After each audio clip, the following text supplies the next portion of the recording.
대림절 첫째 주일 주일 예배를 시작하겠습니다. 하나님을 통해서만 생명을 공급받을 수 있다는 사실을 영혼의 깊이에서 인식하고 경험하는 사람은 거룩한 두려움과 기쁨으로 하나님을 예배하지 않을 수 없습니다. 하나님이 우리 삶의 근원이기 때문입니다.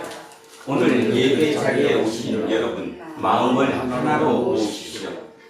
찬양하라 내 영혼아, 찬양하라 내 영혼아, 온 마음과 정성 다하여 주 찬양하라.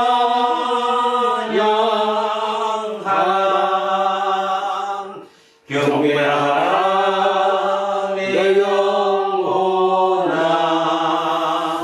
경배하라 내 영혼아, 온 마음과 정성 다하여 주 경배하라. 언제나 신실하시며 변함없으신 하나님, 우리의 예배를 받아 주십시오. 하나님은 2000년 전 예수 그리스도를 세상에 보내셨습니다. 그는 십자가와 부활과 성천을 통해서 우리의 궁극적인 미래가 되셨습니다. 바로 그 예수 그리스도가 이 세상의 생명을 완성하기 위해서 우리에게 다시 오실 것을 진심으로 믿습니다. 우리는 자신의 개인적인 욕구에 쫓겨서 예수 그리스도의 재림으로만 가능한 참되고 궁극적인 생명을 망각하거나 외면할 때가 많습니다. 거룩한 진리의 영이신 성령을 우리 모두의 영혼에 가득히 채워 주십시오. 그 성령을 통해서 우리는 깨어있는 영혼으로 새벽을 기다리는 파수꾼처럼 이 세상을 살아갈 수 있습니다. 우리에게 길이요 진리요 생명이시며 세상 마지막 때 생명 완성하기 위해 우리에게 다시 오실 우리 주 예수 그리스도의 이름으로 기도합니다. 아멘. 긍휼의 아버지 하나님, 우리를 불쌍히 여겨 주십시오.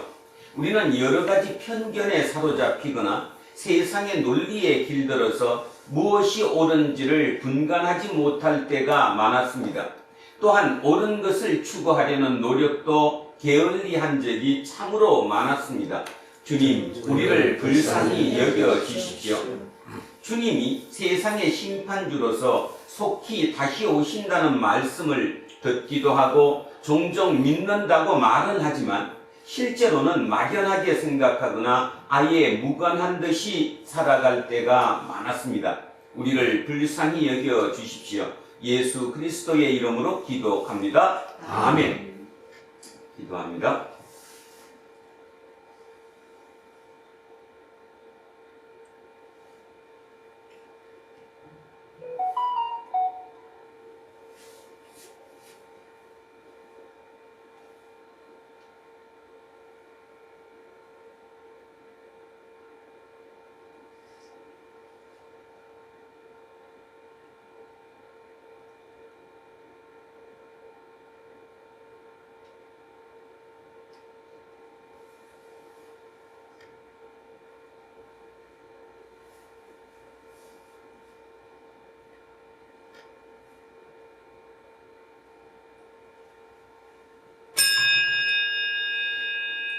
죄의 용서는 오직 하나님으로부터만 가능합니다.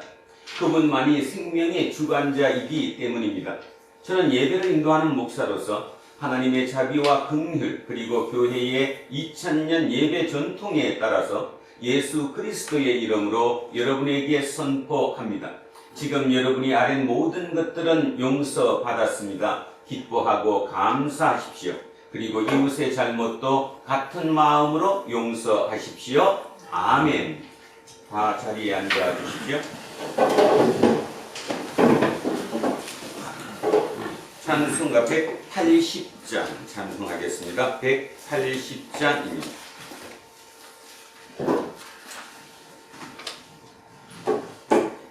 하나님의 나팔 소리 천지 진동할 때에 예수 영광 중에 구름 타시고 전사들을 세계 만국 모든 곳에 보내어 구원받은 성도들을 모으리. 나팔 불 때 나의 이름 나팔 불 때 나의 이름 나팔 불 때 나의 이름 부를 때 잠시 참여하겠네. 무덤 속에 잠자는 자 그때 다시 일어나 영화로운 부활 승리 얻으리. 주가 택한 모든 성도 구름 타고 올라가 공중에서 주의 얼굴 배우리. 나팔 불 때 나의 이름 나팔 불 때 나의 이름 나팔 불 때 나의 이름 부를 때에 잠시 참여하겠네. 주님 다시 오실 날을 우리 알 수 없으니 항상 기도하고 깨어 있어서 기쁨으로 보좌 앞에 우리 나가서도록 그때까지 참고 기다리겠네.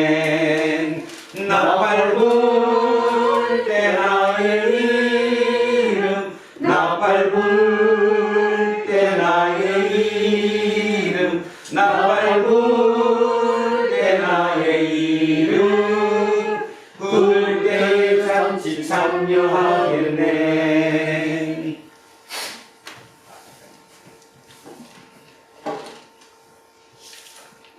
사랑과 은혜가 무한하신 살아계신 하나님 아버지, 지난 한 주간도 가정마다 평안해 주시고 우리의 삶을 주 안에서 평통하게 하시는 감사합니다. 2022년 11월도 이제 마지막 주를 향해 흘러가고 있습니다. 한 해 동안 동행하여 주신 살아계신 하나님 아버지, 앞으로 남은 시간도 하나님과 동행하며 살아가기를 원합니다. 나를 알고 계시는 하나님 아버지, 하나님의 자녀로 선택하여 주셔서 감사합니다. 주님, 우리의 기도를 들어 주시옵소서. 주님의 뜻을 말씀을 통하여 알게 하여 주시고 하나님을 아는 지식으로 우리의 영혼이 평안하며 즐겁기를 원합니다. 악한 세상 속에서 명철함으로 험한 세상을 이겨낼 수 있도록 인도하여 주시옵소서. 하나님 아버지, 나의 가족과 이웃들에게 선을 행하며 살아가게 하시옵소서. 내가 좋아하는 사람과 싫어하는 사람에게도 선을 행하며 살아가게 하시옵소서. 오늘도 마음에 소원을 두고 간절히 기도하는 우리들의 기도를 들어주시옵소서. 하나님 아버지, 자신이 할 수 있는 일을 찾아 일할 수 있기를 소망합니다. 자신의 삶을 정돈하여 평안하며 풍요로운 인생을 살기를 소망합니다. 우리의 삶 속에서 헛된 것들과 어리석은 것들을 모두 버리게 하시고 오직 참된 것들과 바른 것만을 위하여 살아가는 삶이 되게 하여 주시옵소서.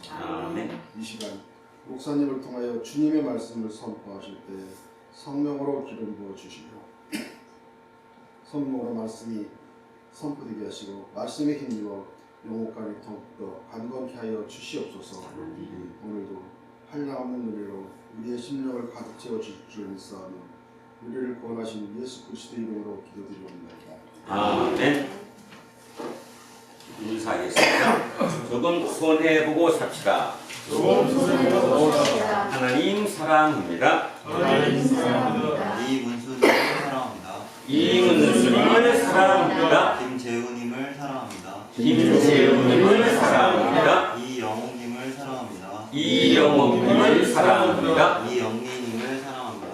이영리님을 사랑합니다. 이양승님을 사랑합니다. 이양성님을 사랑합니다. 이연승님을 사랑합니다. 이연성님을 사랑합니다. 안병관님을 사랑합니다. 안병관님을 사랑합니다. 천요셉님을 사랑합니다. 천요셉님을 사랑합니다. 천요한님을 사랑합니다. 천요한님을 사랑합니다.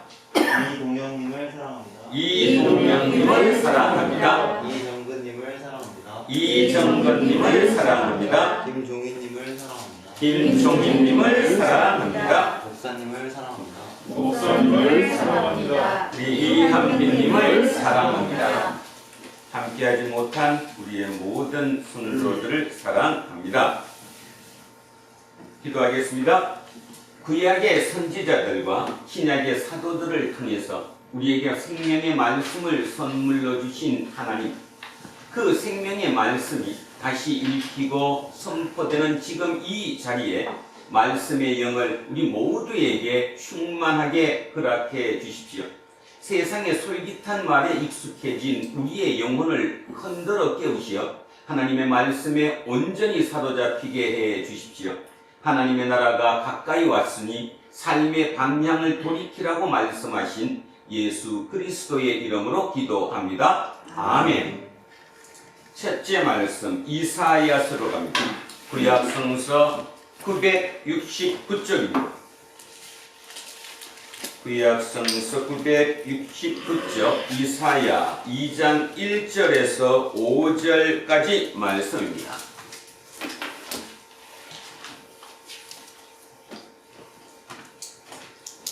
(969쪽) 이사야 2장 1절에서 5절입니다. 자, 다같이 한 목소리로 합독하십니다.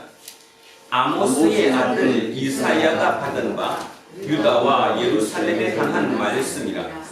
만일에 여호와의 전에 모든 산 꼭대기에 굳게 설 것이요 모든 작은 산 위에 뛰어나리니 만반이 그리로 모여들 것이라.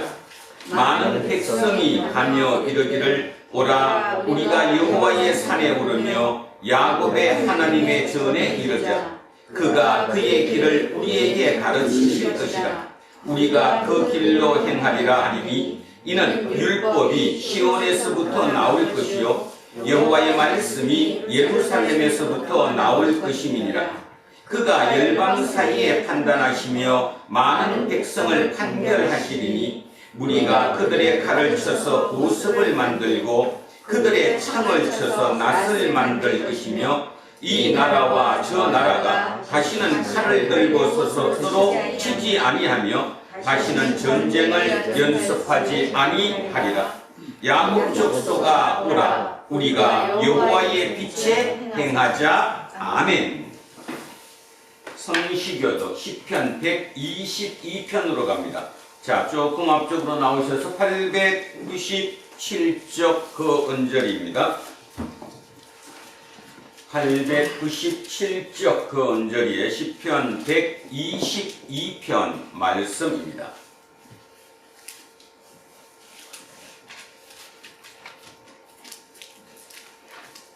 시작하겠습니다. 사람이 내게 말하기를 여호와의 집에 올라가자 할 때에 내가 기뻐하였도다. 예루살렘아 우리 발이 내 성문 안에 섰도다. 예루살렘아 너는 잘 짜여진 성읍과 같이 건설되었도다. 지파들 곧 여호와의 지파들이 여호와의 이름에 감사하려고 이스라엘의 전례대로 그리로 올라가는도다.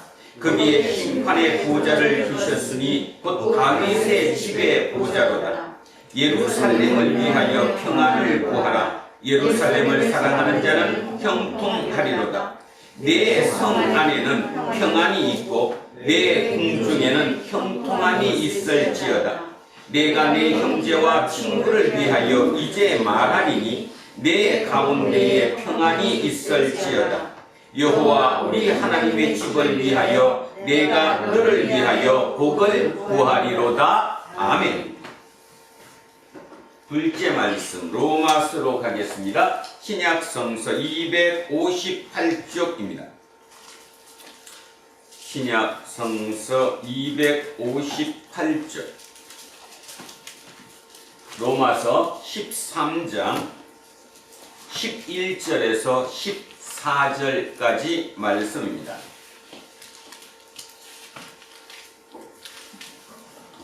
로마서 13장 11절에서 14절 시작합니다.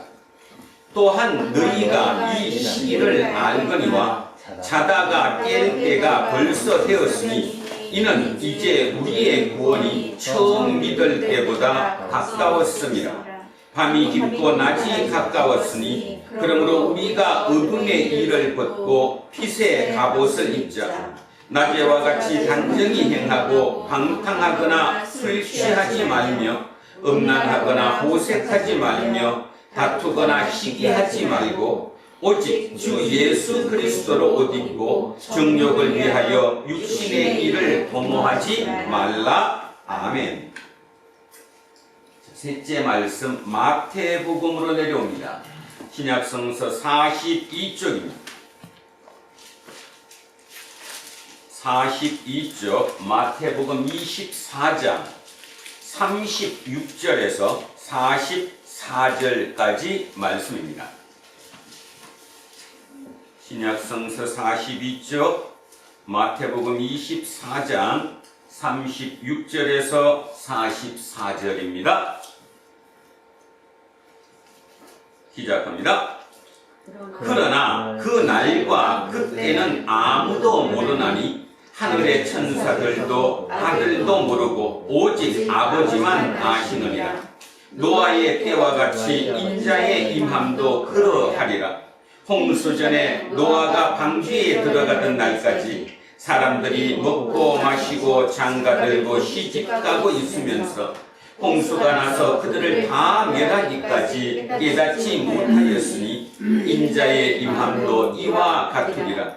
그때에 두 사람이 밭에 있음에 한 사람은 데려가고 한 사람은 버려둠을 당하시며 두 여자가 맷돌질을 하고 있음에 한 사람은 데려가고 한 사람은 버려둠을 당할 것이니라. 그러므로 깨어있으라. 어느 날에 너희 주가 임할런지 너희가 알지 못함이니라. 너희도 아는 바니 만일 집주인이 도둑이 어느 시각에 올 줄을 알았더라면 깨어있어 그 집을 뚫지 못하게 하였으리라. 이러므로 너희도 준비하고 있으라. 생각하지 않은 때에 인자가 오리라. 아멘. 오늘 주신 말씀입니다. 이사야 40장 1절에서 11절까지 말씀입니다. 이사야 40장 1절에서 11절입니다. 자, 머릿속에 그림을 그리면서 천천히 합독하십니다.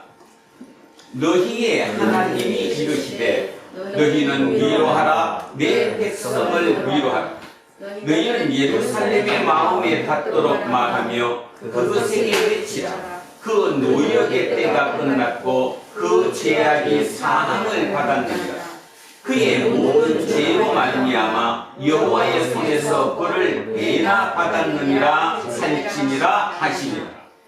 외치는 자의 소리여 이르되 너희는 광야에서 여호와의 길을 예비하라. 사막에서 우리 하나님의 대로를 평탄하게 하라. 골짜기마다 돋보이며 산마다 언덕마다 낮아지며 고르지 아니한 곳이 평탄하게 되고 금한 곳이 평지가 될 것이요 여호와의 영광이 나타나고 모든 육체가 그것을 함께 보리라.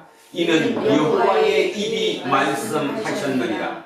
말하는 자의 소리여 이르되 외치라. 대답하되 내가 무엇이라 외치리이까 하니 이르되 모든 육체는 풀이요 그의 모든 아름다움은 들의 꽃과 같으니 풀은 마르고 꽃이 시들면 여호와의 기운이 그 위에 불미라. 이 백성은 실로 풀이로다. 풀은 마르고 꽃은 시드나 우리 하나님의 말씀은 영원히 서리라 하라. 아름다운 소식을 시온에 전하는 자여 너는 높은 산에 오르라. 아름다운 소식을 예루살렘에 전하는 자여 너는 힘써 소리를 높이라. 두려워하지 말고 소리를 높여 유다의 성읍들에게 이르기를 너희의 하나님을 보라 하라.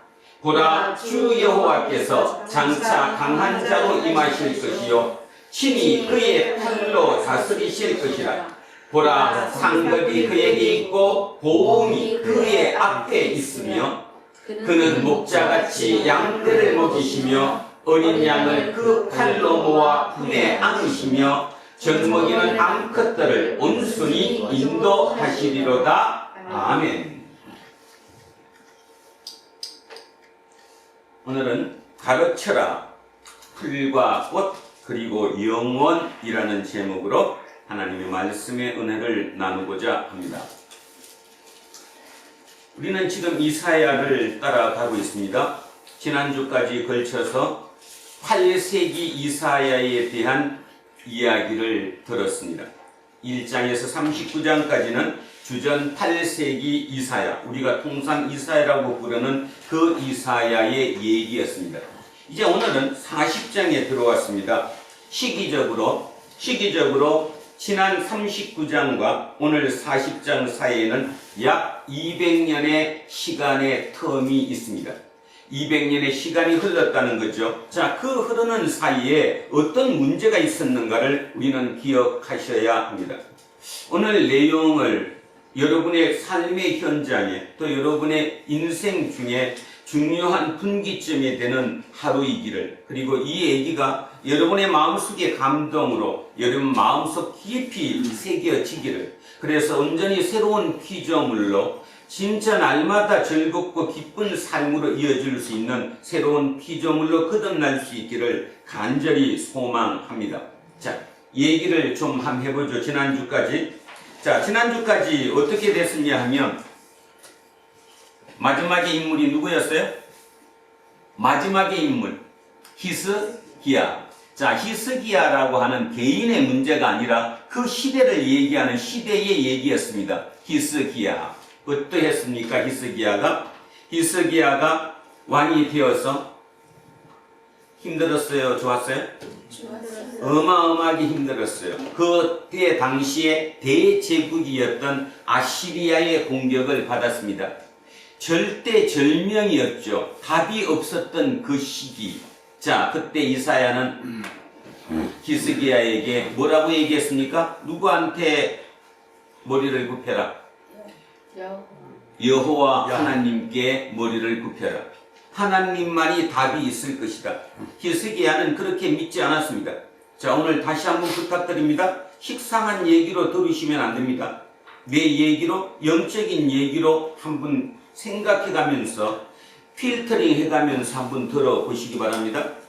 히스기야는 하나님에 대한 믿음이 굉장히 강했음에도 불구하고 뭐가 문제였었냐 하면 그조차도 결국 세상의 논리를 거부할 수 없었습니다. 주변에 기득권을 가진 많은 사람들은 어디가 우리의 힘이다라고 얘기했어요? 애국, 이집트가 우리의 힘이다. 거기에 기대야, 거기에 의지해야만 우리가 살 수 있다라고 세상적인 논리로 얘기했습니다. 히스기야도 거기에 동의할 수밖에 없었고요. 그런데 그 우리가 의지했던 이집트, 애굽이 결국 누구를? 히스기야를, 유다를 구해주지 못했습니다. 자, 그래서 누구의 말을 들었다는 거예요? 이사야 선지자의 얘기를 들었다는 거예요. 하나님의 선지자인 이사야의 얘기를. 이사야는 절대적으로 하나님께 의지해보라. 하나님이 우리를 지켜주실 거다. 자, 그런데 그 기적이 일어났습니다. 18만 5천 명이 예루살렘 성 밖에서 애워싸고 있었는데 결국 그들이 후퇴하고 말았다는 얘기가 우리 성경에 기록되어 있습니다. 그런 기적을 체험했던 히스기야. 근데 그 히스기야가 병이 났습니다. 이사야가 와서 얘기했습니다. 당신은 죽을 병이다. 이제 준비를 해라. 어떻게 후사를 누굴 세울 것이며 이런 계획을 준비해야 할 시점이다. 히스기야는 벽을 대고 통곡을 하며 하나님께 아뢰었습니다. 기회를 주십시오. 하나님은 그에게 기회를 줬고 그 기회로 말미암아 되살아났어요. 그리고 재건이 이루어졌죠. 이스라엘이라고 하는, 유다라고 하는 나라의 재건이 이루어졌습니다. 자, 우리는 지난주에 그거를 배웠습니다. 주변에 각국의 많은 나라들이 어떻게 너네 나라는 대아시리아한테 굴복하지 않았느냐, 어떻게 대아시리아를 물리쳤느냐라고 얘기했습니다. 자, 그래서 많은 사절들이 왔습니다. 보따리에 뭐를 싸고 곡물을 사고 가지고 들어왔어요. 자, 그런 이유로 히스기야 15년, 그러니까 새롭게 생명을 연장받았던 그 15년 동안 유다는 엄청난 부를 일궜다고 얘기했고, 그렇죠? 지난주 우리 거기까지 했습니다. 그렇게 잘 됐다고 얘기했습니다. 자, 마지막에 망명정부인 바벨론에 무르닥 발라단이 사신을 보냈습니다. 히스기야가 교만해졌습니다. 이제 폼 좀 한번 잡고 싶었습니다. 그들이 왔을 때 질문은 뭐였는데, 어떻게 이렇게 됐습니까? 어떻게 이 나라를 지킬 수 있었습니까? 어떻게 이렇게 기적적으로 이 나라를 부강할 수 있게 만드셨습니까? 라고 질문을 했는데 거기에 대한 답이 아니었어요. 보여주는 걸로 대신했죠. 이사야 선지자가 이렇게 얘기했습니다. 당신들 결국 망한다, 안 망한다? 망한다. 결국 당신들 망한다. 왜 망합니까? 하나님이 떠났기 때문에 망한다. 그래서 지난주 우리는 거기까지 얘기를 들었습니다. 하나님이 떠나면 망한다. 이런 얘기를 지금 여러분 귀에 들립니까? 그 얘기가 무슨 말인지 실감 있게 들리기는 합니까? 아마 들리지 않을 것입니다. 그 얘기가 뭔 얘기인지, 뭐 교회에 나오면 목사가 하는 얘기지, 그게 내 삶과 전혀 무슨 얘기인지 들리지 않을 가능성이 아주 농후합니다. 왜 그렇게 농후할까요? 왜 우리는 이 얘기를 듣지 못할까요? 우리가 보는 시점은 세상이거든요. 세상의 명예, 세상의 권력, 세상의 부, 세상의 건강, 이 세상에 사는 그것에 내 모든 것이 초점이 맞춰져 있고 그걸 기준으로 내가 보고 듣고 생각하기 때문입니다. 그런데 하나님은 지금 그쪽을 얘기를 하는 게 아니잖아요. 하나님은 네 영혼에 대한 얘기를 하는 거예요. 우리에 대한 영혼에 대해서. 그러니 이게 핀트가 안 맞는 거죠. 핀트가 안 맞으니까 신앙이 의미가 전혀 없어지는 거예요. 옛날에 여러분의 아버지 때, 여러분의 할아버지 때 진짜 배고파서 너무 육체적으로 힘들었을 때는 그 하나님이 그 육체적 필요를 채워주는 그 하나님이 얼마나 좋았는지 몰라요. 그리고 체험하며 살았습니다. 날마다 체험하면서 살았다니까요. 이제 인간은 배고픔이 사라졌습니다. 이 중에 어느 누구도 오늘 아침에 일부러 다이어트를 위해서 또는 몸이 좀 불편해서 속이 거북해서 식사를 안 했을지는 모르겠지만 없어서 안 먹지는 않았을 것이라는 겁니다. 그렇게 있는 이미 이 시점에 와서 우리는 옛날에 그 신앙을 회복할 수 있을까? 절대로 회복할 수 없습니다. 똑같이 히스기야라고 대변되는 그 당시 2700년 전 그 당시의 유다는 이제 배고픔을 면했습니다. 모든 게 잘 되어 가고 있습니다. 이사야 선지자가 너네들 이렇게 교만 떨면, 이렇게 지금 살면 너네 곧 망해 얘기해도 히스기야의 입을 통해서 이렇게 대답했습니다. 우리 때만 안 망하면 돼. 우리 때는 안 망할 거 아니야? 미래는 그때 가서 얘기고 지금 우리 얘기 아니야. 그게 2700년 전 히스기야라는 그 인물의 답이기도 하고 2022년 우리의 답이기도 합니다. 여러분도 이런 설교를 아무리 들으면서도 안 망해 나는. 그리고 뭐 나중에 망하겠지. 나중에 망하는 거 그때는 나는 여기 안 사는데. 여러분 그러잖아요. 여러분이 지금 삶의 모습을 주변을 한번 가만히 돌아보세요. 미래를 진짜 영혼을 위해서 사는 사람이 불과 몇 명일까요? 있기나 할까요? 나중 얘기는 나랑 관계없다는 거예요. 지금 편하면 되는 거예요. 지금 손끝 까딱 안 하고 지금 내 삶에 고통이 없으면 충분히 가능하다는 거예요. 그런데 여러분 아십니까? 어떻게 먹고 살만한데 쉽게 얘기하면 배고픔이 사라졌는데 왜 자살자는 더 많이 늘어나고 정신에 문제가 생기는 사람은 훨씬 더 많아질까요? 그리고 왜 어떻게 TV만 틀면, 미디어만 틀면 온갖 먹는 거, 온갖 잡스러운 얘기, 온갖 힐링, 나를 위로해 주세요 그러고 있잖아요. 뭐예요 도대체? 더 좋아졌는데? 뭐를 잃어버렸습니까? 바로 하나님이 지금 우리에게 메시지 던지는 얘기가 그 얘기를 하는 거예요. 자, 그럼 이어지겠습니다. 히스기야가 주전 686년에 죽었습니다. 686년. 여러분 듣는 얘기로 유다가, 그러니까 이스라엘이 망한 게 언제죠? 바벨론에게 망한 게 587년입니다. 정확하게 몇 년입니까? 100년. 100년. 히스기야가 생을 마감한 지 100년 뒤에 예루살렘 성은 바벨론에게 완전히 파괴되었습니다. 망했다 그런 뜻입니다. 자, 망하는데 100년 걸렸습니다. 그럼 왜 망했는가가 이제 우리의 얘기죠. 여러분이 지금 그 얘기가 내 얘기로 듣는다면 옛날 얘기가 나하고 뭔 관계가 있어요? 내가 그 얘기를 통해서 내가 교훈을 얻고 내 삶에 어떤 거를 만들어내려면 잘 한번 생각해 보셔야 합니다. 100년 걸려서 망했습니다. 히스기야가 지금 안 망하면 돼. 나만 안 망하면 되지. 나중은 나중 얘기니까 그건 나랑 관계없어. 히스기야 개인의 얘기가 아니라 그 시대를 살았던 사람들의 생각이라는 거예요.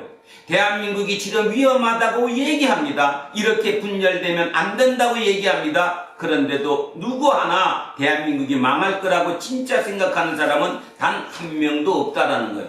물론 머리가 돌아가고 미래를 조금이라도 볼 수 있는 통찰력을 가진 사람들은 나중에 문제가 생기겠구나 마음속으로 느끼긴 하지만 그게 나하고는 관계없는 거예요. 왜냐하면 내가 그때는 살지 않을 거니까. 이 땅은 이미 떠나고 말 것이니까. 자, 그런 입장에서 잘 한번 생각해 보십시오. 왜 100년 뒤에 망했을까? 오늘 우리는 이 얘기를 듣는 이유가 망하고자 듣는 거예요? 망하지 않으려고 듣는 거예요?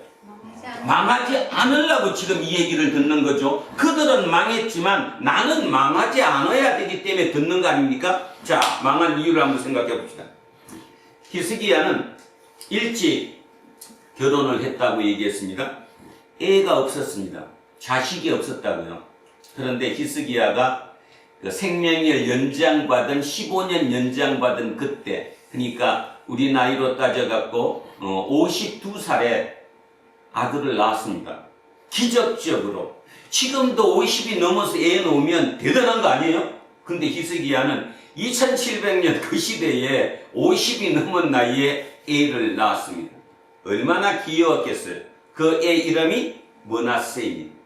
근데 여러분, 오랫동안 교회 생활을 했던 사람은 므낫세 하면 머릿속에 떠오르는 게 있습니다. 가장 악한 왕. 성경에서 가장 악한 왕 중에 한 명. 참 이해가 안 가죠? 아버지는 가장 하나님께 기대었던 왕, 하나님을 의지하고 하나님을 체험했던 왕이었는데 그 아들 므낫세는 50이 넘어서 낳은 이 아들은 가장 내 분신이나 마찬가지였던 이 아들은 성경의 기록에 의해서 가장 악한 왕이 되었어요. 누구 잘못입니까? 걔 잘못이 므낫세 잘못? 쥐가 잘못 태어나서 생각이 잘못돼서? 누구냐 하면 아버지의 삶의 문제죠.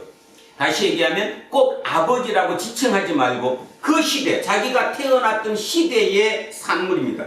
자, 므낫세가 태어났던 그 시대에 예루살렘은 흥청망청 모든 게 잘 됐다고 지난주에 설교 들었습니다. 하는 일마다 다 잘 됐다고. 자기가 원하는 것 뭐든지 해낼 수 있는 그런 나라였다고. 거기에 므낫세가 태어났어요. 므낫세가 태어나서 몸으로 체험한 모든 것은 그냥 하고자만 의도만 가지면, 의욕만 가지면 뭐든지 다 할 수 있는 거예요. 그런데 그 아버지가 늙음하게 놓은 그 아들이 12살 될 때, 므낫세가 12살 되었을 때 아버지가 죽었습니다. 그때가 바로 주전 686년입니다. 12살에 므낫세는 왕이 되었습니다. 머리에 그림을 그리십시오. 므낫세가 왕 노릇을 할 수 있을까요? 없을까요? 있어요? 없어요? 아무리 천재라도 12살에 무슨 왕을 어떤 노릇 하겠어요? 그러면 결국 정치는 왕은 므낫세이지만 정치는 누가 했겠어요? 주변에 대신들이 했겠죠. 관료들이. 그 관료들의 사고는 누구의 사고와 똑같습니까? 히스기야의 사고와 똑같죠. 히스기야와 함께 그 나라를 부강하게 이룬 사고 아니에요? 그 사고로 므낫세를 보필했어요. 그러면 그 사고는 뭡니까? 하나님입니까? 세상의 발전입니까? 세상의 번영입니까? 어느 겁니까? 어느 거예요? 세상의 번영이잖아. 그러니까 므낫세가 누구 죽였다고 우리 들었잖아. 장로님 맨날 말씀하신 거 이사야를 어떻게 죽였어?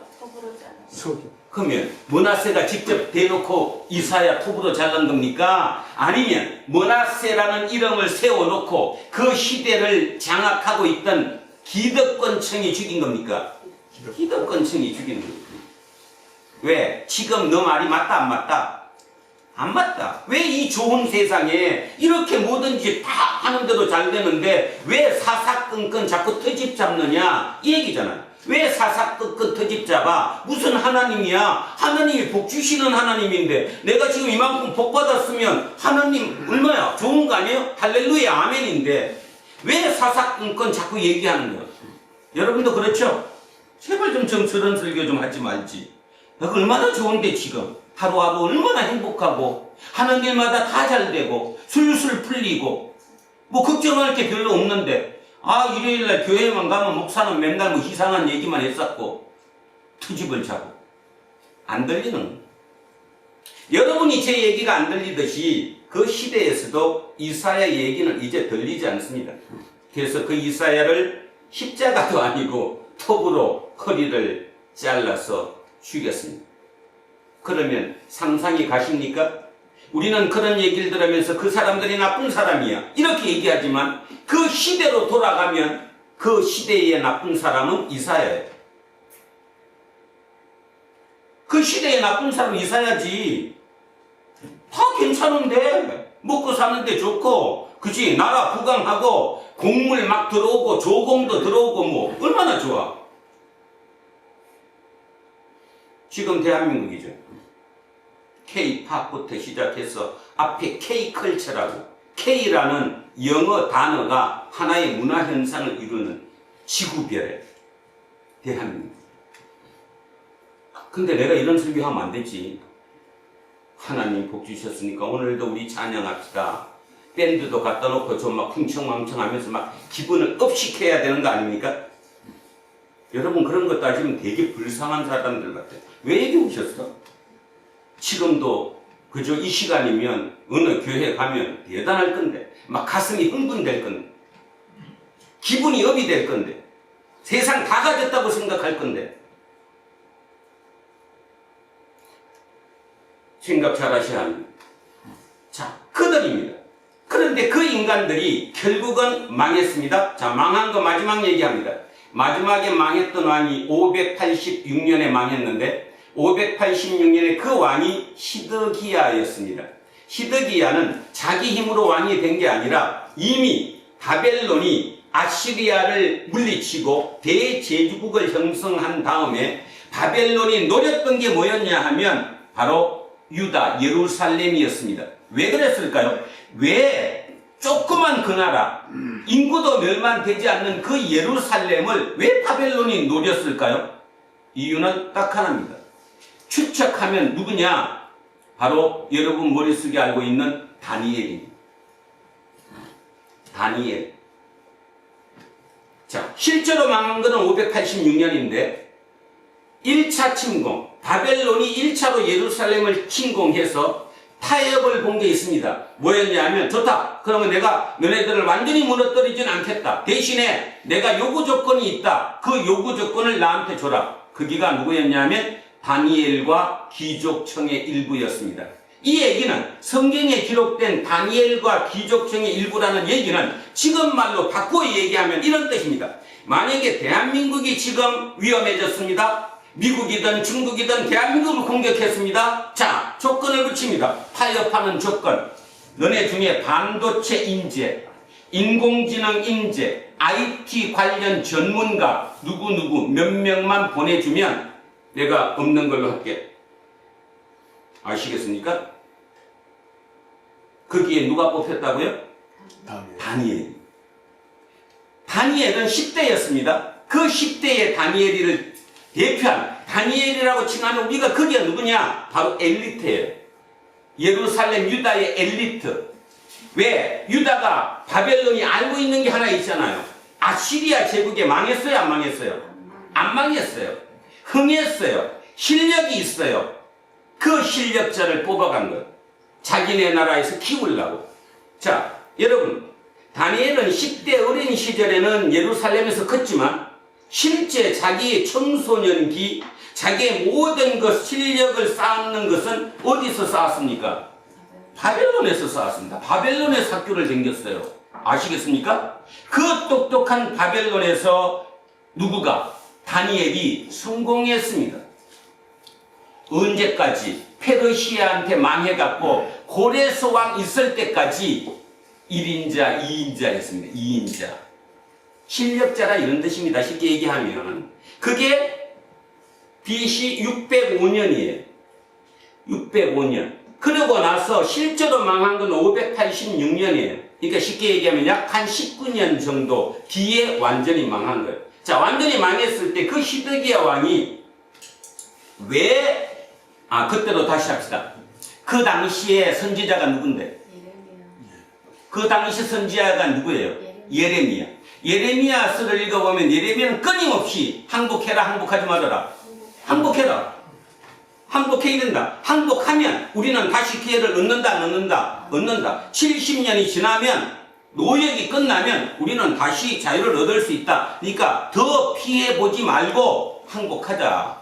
그런데 예레미야 얘기가 먹혔어요, 안 먹혔어요?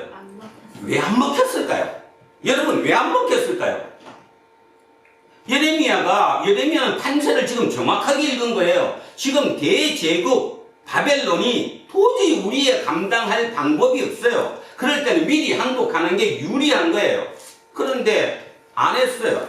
그리고 끊임없이 이집트에 또 손 벌렸어요. 우리 좀 도와달라고. 근원이 뭘까요, 그게? 바로 그게 신앙이었습니다. 누구의 신앙? 100년 전에 히스기야의 신앙. 100년 전에 우리 선조 히스기야는 끝까지 이집트도 포기하고 하나님께 매달렸더니 하나님이 18만 5천 명을 죽여주셔가지고 우리가 대제국 아시리아를 물러친 우리다. 왕이여, 시드기야 왕이여, 지금 항복해야 됩니까? 국민 여론은 어느 것어요? 항복하자요, 항복하지 말자요? 항복하지 말자요. 중요한 얘기 지금 제가 하고 있습니다. 여러분의 개인도 마찬가지입니다. 내가 언제 성공 한 번 했는데, 내가 20대 때 성공했는데, 30대 때 성공했는데, 내가 어떻게 해서 성공했는데, 나중에 문제가 세상이 변했습니다. 변화에 적응을 못합니다. 끝없이 그걸 붙잡고 있는 거죠. 저일 수도 있고 여러분일 수도 있습니다. 민감하셔야 합니다. 내가 지금 뭐의 문제인가? 그들은 예레미야 말을 듣지 않았습니다. 그리고 옛날 100년 전에 히스기야 왕의 그 신앙을 다시 붙잡았습니다. 우리는 그럴 수 있을 거라고. 그런데 쳐들어왔습니다. 6개월을 버텼습니다. 6개월이니까 밖에 토산이 그냥 쌓여졌습니다. 결국 어느 날 밤에 예루살렘 성이 무너졌습니다. 시드기야 왕은 그 무너지기 일보 직전에 뒷문을 통해서 도망갔습니다. 시드기야는 예루살렘 성에서 잡히지 않았습니다. 성에서 밖으로 한 광야에서 그 이튿날 아침에 잡혔어요. 그리고 뭐가 뽑혔어요? 두 누나를 뽑았어요. 왕의 누나를 뽑았어요. 그리고 포로로 바벨론으로 데리고 가서 예루살렘은 끝났습니다. 그로부터 지금 50년 정도 지났습니다. 50년 정도 동안에 자 들어왔습니다. 생각 한번 해보십시오. 그 당시에 그때 예루살렘에서 포로로 망하고 바벨론으로 잡혀올 때 잠깐 이 얘기 한번 역사적인 얘기를 한번 더 합니다. 왜 어떤 강대국이 어떤 나라를 지배하면 그 나라 백성을 이쪽으로 데리고 오고 이쪽 나라 백성을 그쪽으로 보냅니다. 자, 일본도 다시 얘기하면 일본도 한국을 식민지로 삼았을 때 일본인이 한국으로 들어왔었고요. 거꾸로 한국인들을 또 일본으로 데리고 갔습니다. 그죠? 그 시대에도. 근데 2700년 전, 아니 2500년 전 고대 시대에 한 제국이 한 나라를 집어삼키면 그 나라의 백성을 이쪽으로 끌고 오고 이쪽 백성을 그쪽으로 바꿔치게 합니다. 왜 그렇습니까? 왜? 동화정책이죠.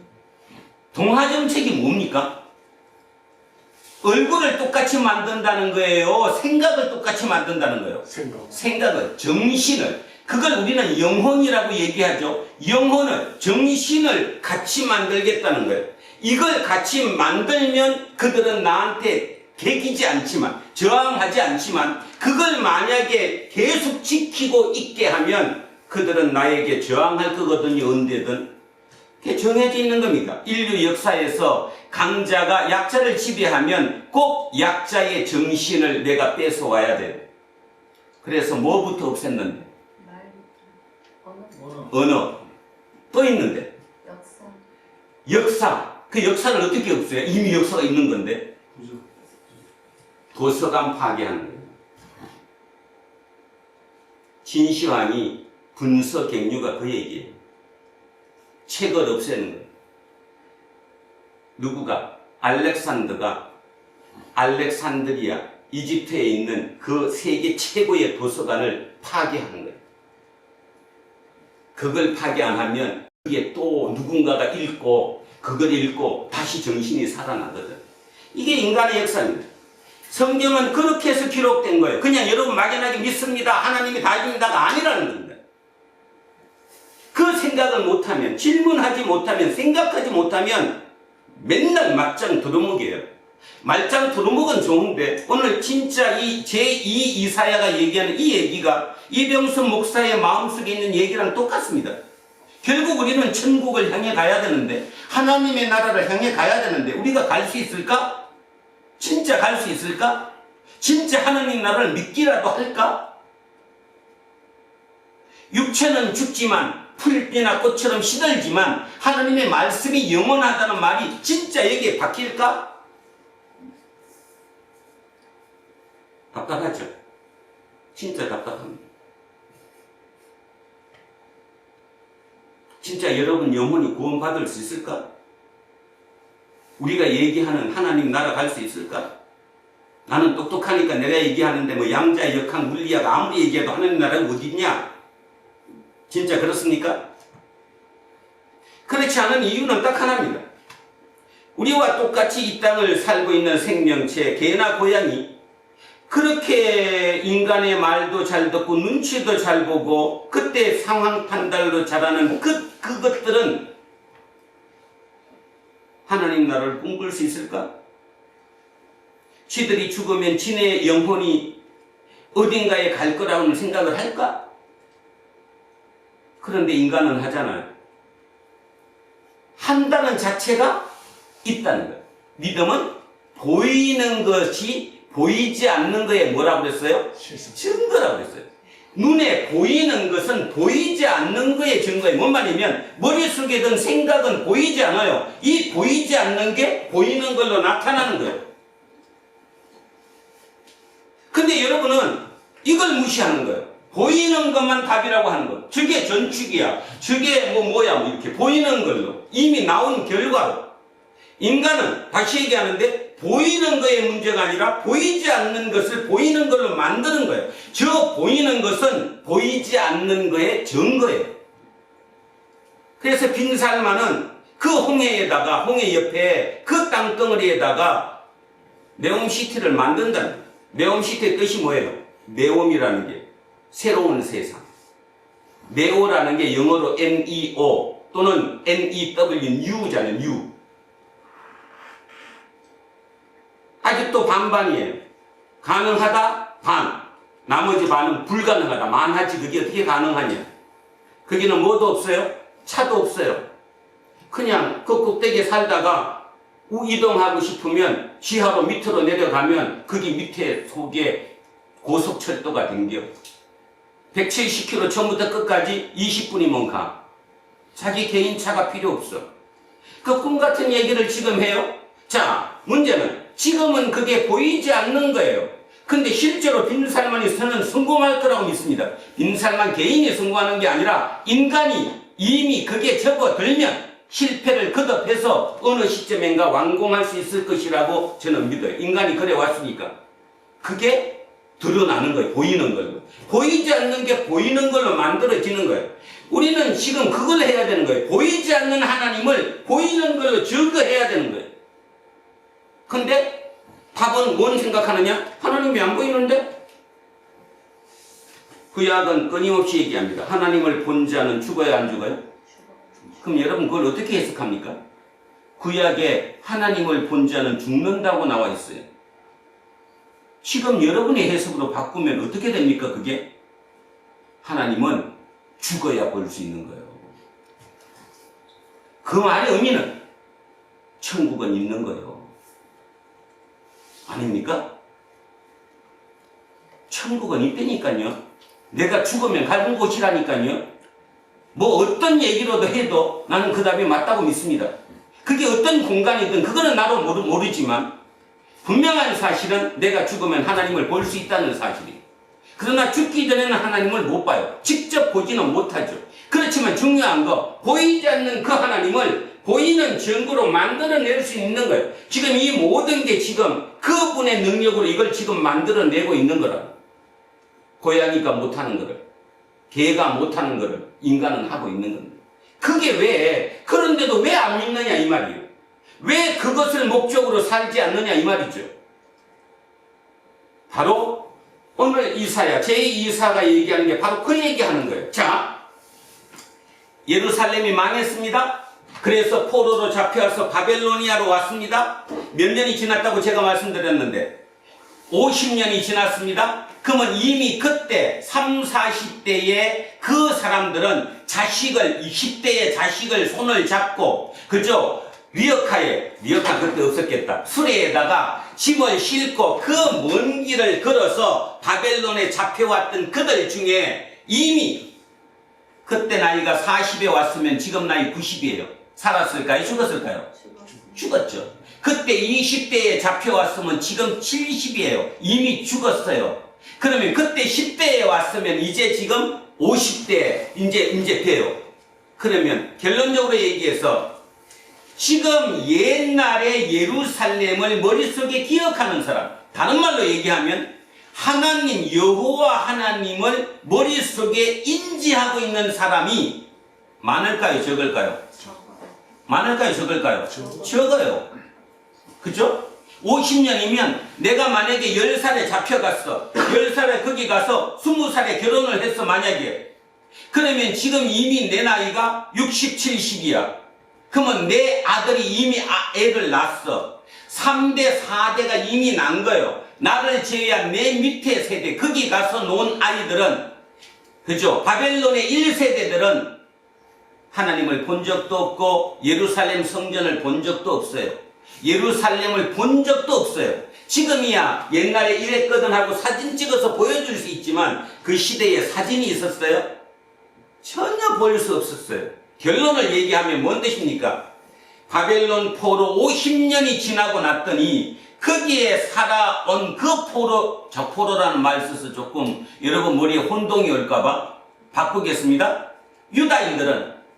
그 유다인들은 날마다 아침에 일어나면 그들의 기도가 뭐였을까요? 어떻게 하면 이 땅에 빨리 정착할까? 어떻게 하면 이 땅에서 내 자리를 차지할까? 어떻게 하면 이 땅에서 내 몫을 차지할까? 그거 아니었을까요? 그들이 일어나자마자 하나님 여호와 하나님 그랬을 것 같아요? No. 여러분이 다 똑같아요. 힘들었던 시기에 하나님을 만났습니다. 하나님의 기적을 체험했습니다. 이제 먹고 살만합니다. 배부릅니다. 눈떠만 생각하는 건 내 얼굴 어떻게 바꾸지? 눈떠만 생각하는 거 어디로 놀러가지? 눈떠만 생각하는 겨 무슨 옷을 사 입지? 어떻게 돈을 더 벌지? 그 생각 외에 진짜 하나님 생각하십니까? 이사야 얘기 지금 그 얘기하는 거예요. 이사야가 열받아서 얘기하는 이유가 지금 뭐냐면 너네 하나님 버렸다는 거예요. 그리고 또 하나는 그렇게 포로로 그 바벨론으로 왔던 그 사람들 마음 속에는 이미 하나님이 있을까요? 하나님 없을까요? 하나님 없죠. 왜? 하나님이 나를 버렸으니까. 하나님이 계시다면 나를 이렇게 하면 안 되는 거 아니에요? 그 신이 진짜 계시다면 나를 이렇게 고생시켜 이렇게 이 땅에다가 쫓아내는 거 아니지 않아? 이미 일반 백성들 사이에 하나님은 없어요. 오해하시면 안 돼요. 없습니다. 대한민국에 지금 하나님이 있습니까? 진짜 있다고 생각하십니까?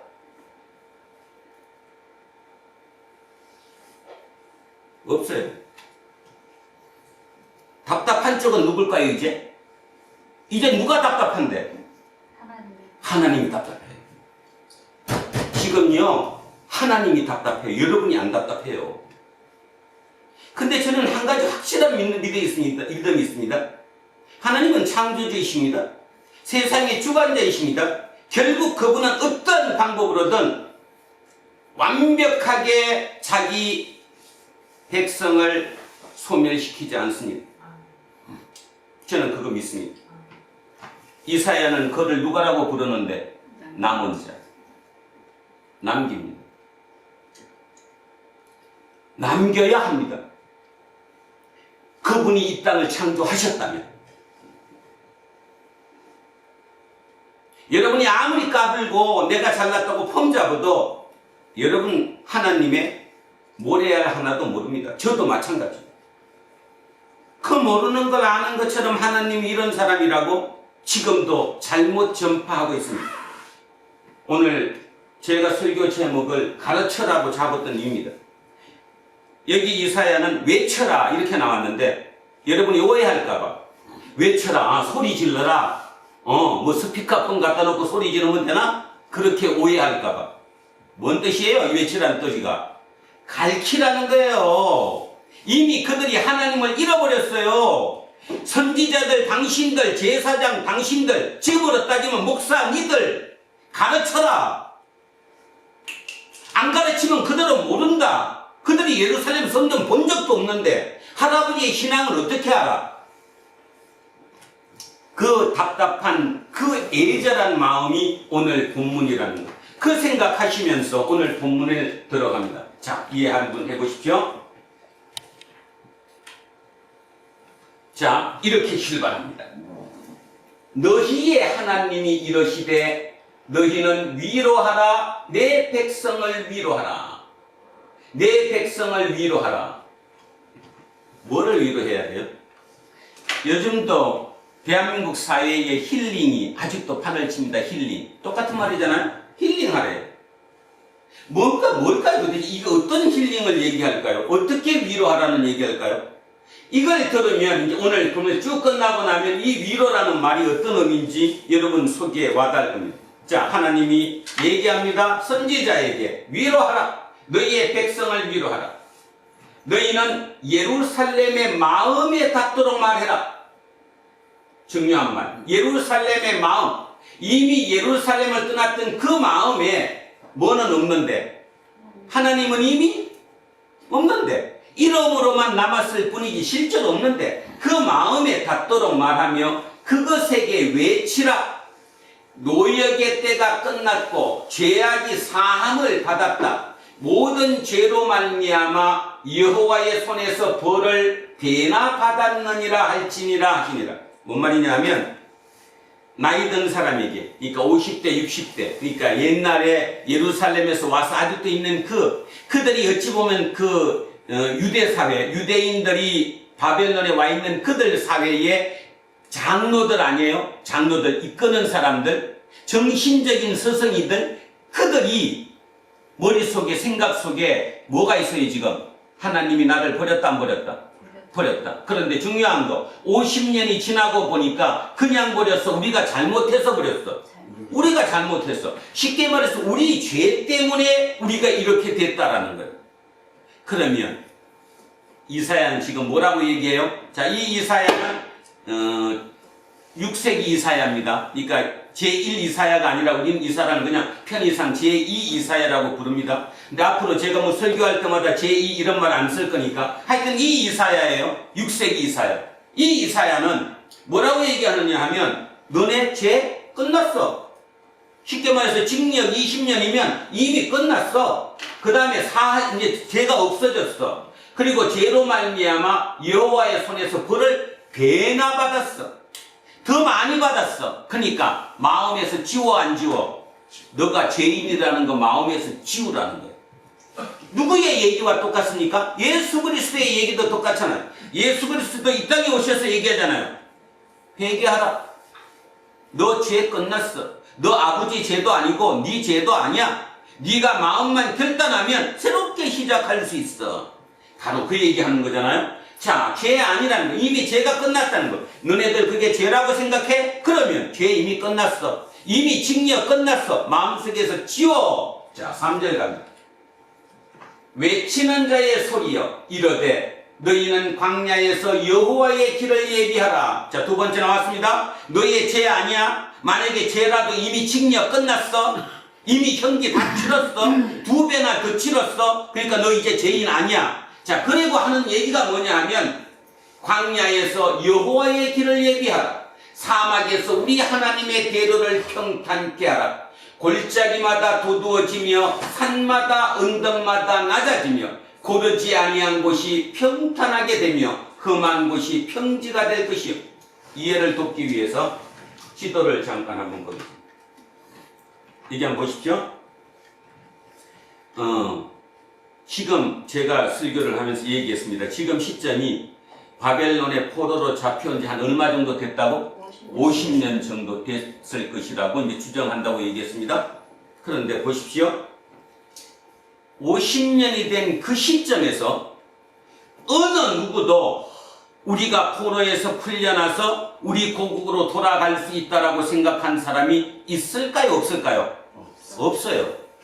없어요. 그리고 아까 얘기했듯이 날마다 아침에 일어나서 기도하는 건 뭐냐면 우리 자식들 이곳에 터잡고, 그죠? 이곳에서 자기 자리 차지하고 잘 적응하는 거. 그것이 첫 번째 기도였어요. 그들에게 돌아가는 길을 얘기하는 거예요. 꿈 같은 얘기가 아니라 말도 안 되는 얘기를 하는 거예요. 근데 제가 기도를 왜 보느냐 하면, 자, 여기 보십시오. 여기가 바벨론입니다. 바벨론이야. 여기가 수산입니다. 이 수산은 왜 나왔냐 하면 수산이 바사 제국, 우리 그 세계사 배운 따지면 페르시아 제국, 페르시아의 수도가 수산이에요. 여기가 이 페르시아의 두 번째 왕 누구가? 고레스가 뭐 했어요? 고레스 칙령에 의해서 다 풀어준 거잖아요. 그러니까 그 당시 50년 된 데서는 그런 일이 벌어질지 꿈에도 생각했다 못했다? 못했다는 거예요. 자, 그런데 길을 한번 보십시오. 여기서 출발해서 유프라테스 강 이 강변을 따라 올라가서 여기 러셀, 알레포 이렇게 해서 예루살렘으로 가는 거예요. 이 길이 만만할까요? 만만하지 않을까요? 이 길이 만만하지 않아요. 그리고 지금처럼 비행기가 있는 것도 아니에요. 차가 있는 것도 아니에요. 그러면 이들이 일로 가려면 어떻게 가야 됩니까? 옛날 2500년 전. 낙타. 돈이 있어야 낙타 타지. 걸어서. 그래도 살림은 어떻게 해야 돼? 그러면 놔두고 가서 다시 사? 살림살이. 아, 이불도 가져가야 될 거, 그 시기에 얘기하면 기본 살림살이는 가져가야 될 거 아니야. 다 어디에 끌고, 수레에다 끌고, 머릿속에 그림 한 번 그려보시라고. 수레에다가 가장 기본적인 내 살림살이 끌고, 혹시 손자가 태어나서 애기면 그거 태우고, 그걸 끌고 밀고 해가지고 여기서 여기를 가야 되는 거예요. 그죠? 쉽습니까? 이 길이 쉬울 거냐고. 자, 그리고 이 차는 여기서 갔대요. 여기서 잠깐 제가 왜 이걸 보여드리냐 하면 1차 기한이 스룹바벨입니다. 스룹바벨이 BC 537년에 이렇게 갔다고 얘기해요. 그때 간 인원이 39,986명, 그러니까 약 4만 명이 안 됐습니다. 5만 명이 채 안 됐습니다. 5만 명이 안 되는 인원, 그래도 5만 명이라고 따져도 그 리어카도 아니라 그저 수레에다가 짐 싣고 이불 싣고 설고 상상을 한번 머릿속에 해보십시오. 그게 얼마나 어려운가를. 그래서 여기서 이렇게 출발해서 이렇게 갔습니다. 그때가 537년이에요. 그런데 2차 두 번째 간 게 456년이에요. 얼마 정도 됐어요 지금? 80년이 넘었죠? 80년이. 쉽게 말해서 1차로 귀환하고 2차로 귀환한 게 80년이 넘었어요. 여러분은 지금 80년 살지도 못했는데 그 말의 의미는 여기에서 일로 간다는 게 쉬운 얘기가 아니라는 거예요. 성경을 하나님의 믿음이 있으니까 나는 가야지 그럴 사람이 없었다는 거예요. 그게 말이 안 되는 거예요. 또 하나는 보십시오.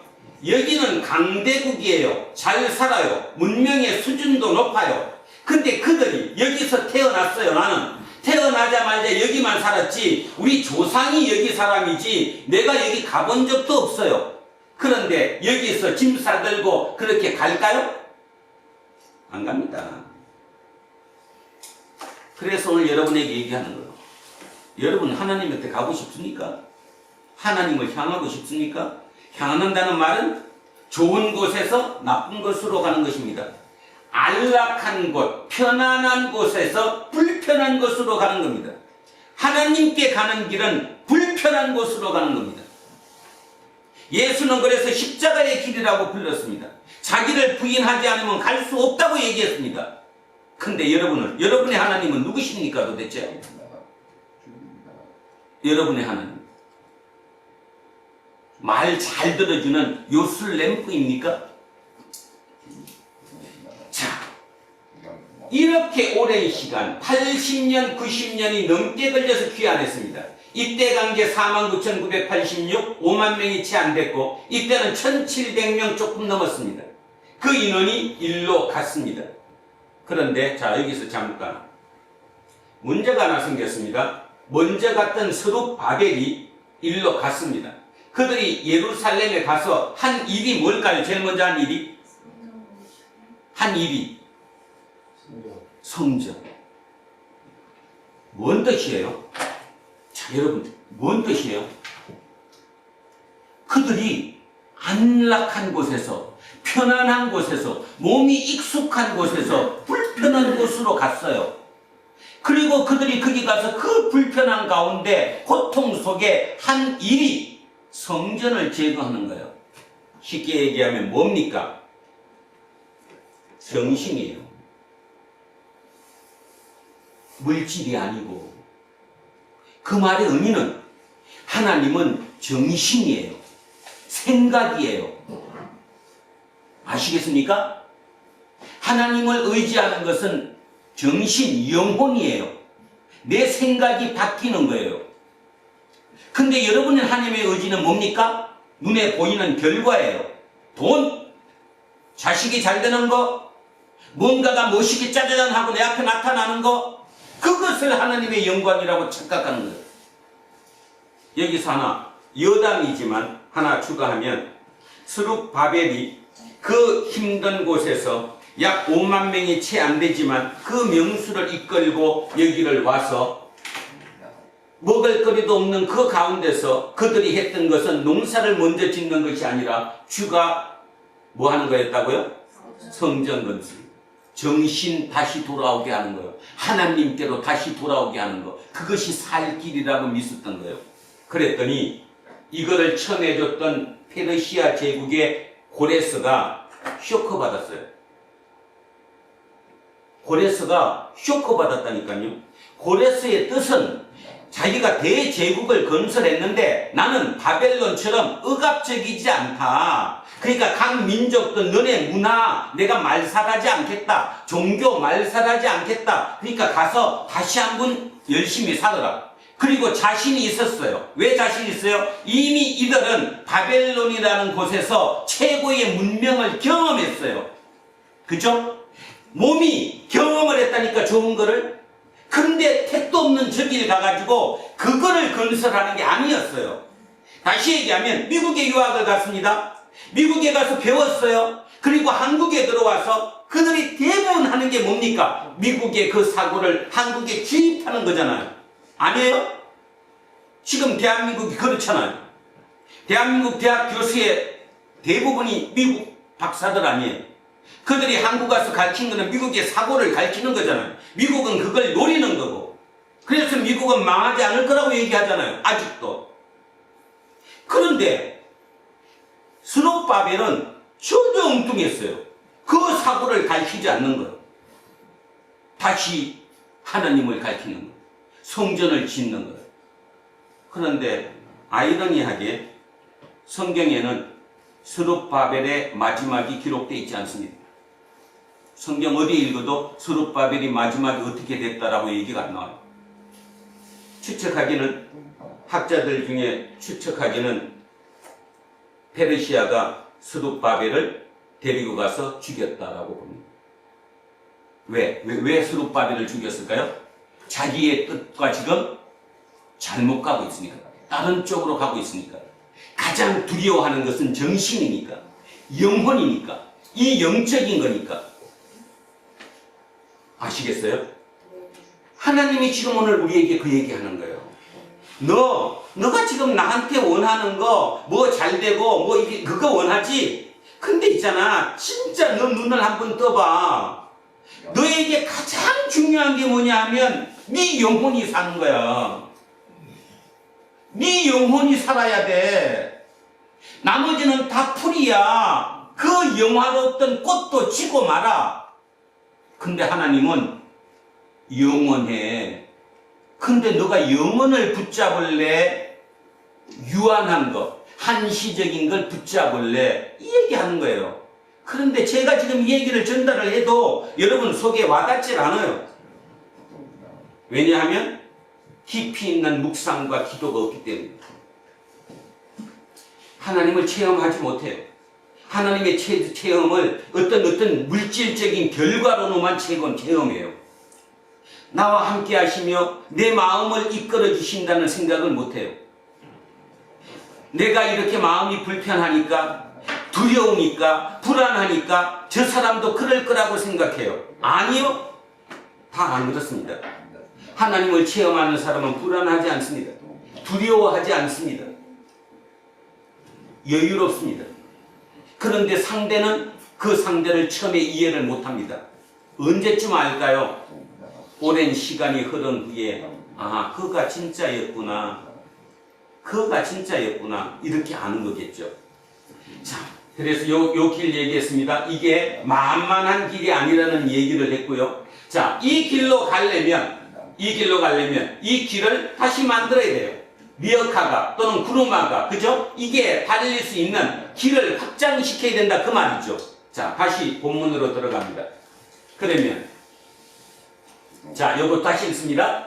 외치는 자의 소리여 이르되 너희는 광야에서 여호와의 길을 얘기하라. 사막에서 우리 하나님의 대로를 평탄케 하라. 골짜기마다 도두어지며 산마다 언덕마다 낮아지며 고르지 아니한 곳이 평탄하게 되며 험한 곳이 평지가 될 것이다. 이 얘기가 실제로 좀 전에 우리 지도로 봤던 그 길을, 그 엄청난 그 길이의 그 길을 토목공사한다는 얘기일까요?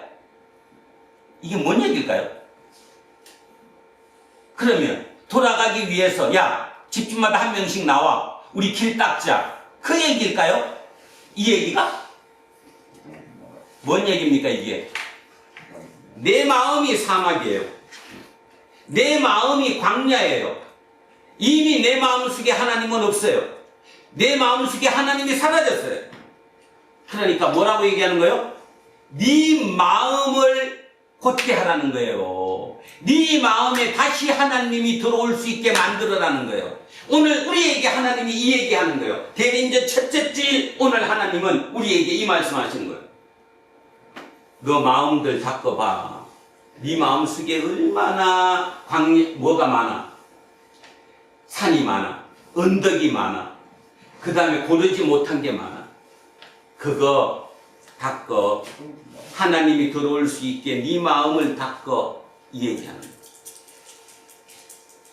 지금 설교자로서 저는 하나님께 매달릴 수밖에 없어요. 하나님, 이 시간 이 얘기를 통해 이 중에 있는 이 영혼에 한두 영혼이라도 하나님이 잡아주시기를. 이게 내 의지와 노력으로 되지 않으니까. 그런데 하나님이 여러분의 영혼을 사로잡아 버리면 이게 그냥 가능하니까. 이게 가능하니까. 여러분의 광야가, 여러분 마음의 사막에서 그게 물이 흐를 수 있어야 돼요. 그게 우선이에요. 마음이 우선이에요. 그래서 하나님이 여러분 마음속에 들어올 수 있는 길을 닦아야 되는 거예요. 그 얘기를 3절, 4절에 하고 있습니다. 자, 5절 갑니다. 그랬더니 5절에 이렇게 얘기합니다. 여호와의 영광이 나타나요. 자, 어떻게 했기 때문에 나타납니까? 내 마음속에 여호와가 들어올 수 있는 길을 만들었어요.